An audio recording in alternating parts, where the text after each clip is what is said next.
Hi everyone, আজকে আমি চলে এসেছি বিশ্ব বাংলা গেটে। তো এখানে বিশ্ব বাংলা গেটে যে রাস্তাটা চলে যাচ্ছে ইকো পার্কের দিকে, তার জাস্ট অপোজিট সাইডে যে রাস্তাটা আছে, এখানে সন্ধ্যাবেলার দিকে অনেক ফুড কোর্ট বসে। স্ট্রিট ফুডের অনেক ভ্যারাইটিস এখানে পাওয়া যায়।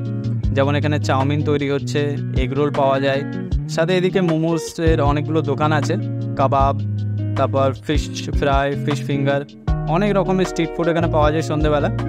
তো সেগুলো ট্রাই করতে পারেন এখানে এসে। এছাড়াও এই সাইডটাতে অনেকগুলো আইসক্রিমের দোকান, ফালুদা, এগুলো তো আছেই, বাচ্চাদের খেলনার দোকানগুলোও আছে এই সাইডটাতে। তো এখানে অনেক ধরনের খাবার পাওয়া যায়। কিছু কিছু দোকান আছে বেশ ভালো বানায়, কিছু কিছু জাস্ট অ্যাভারেজ। যেমন মোমোর অনেক দোকানগুলো আছে বেশ ভালোই বানায়।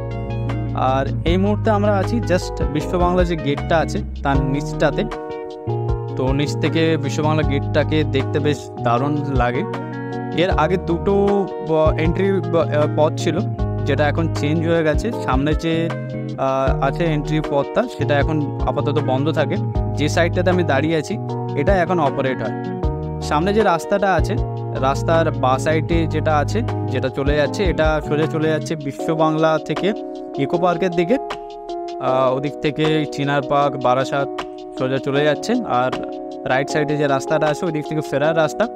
আর আরেকটু যদি এই পাশটাতে চলে আসি, তো লেফট সাইড থেকে যে গাড়িগুলো যাচ্ছে এগুলো সোজা চলে যাচ্ছে ইকো স্পেস সাপুরজির দিকে, আর ওই দিক থেকে গাড়িগুলো ফিরছেও। তো আজকের মতো এখানেই শেষ করছি ব্লগটা। দেখা হচ্ছে নেক্সট ব্লগে। ভালো লাগলে সাবস্ক্রাইব করবেন, লাইক করবেন অ্যান্ড শেয়ার করবেন। Thank you.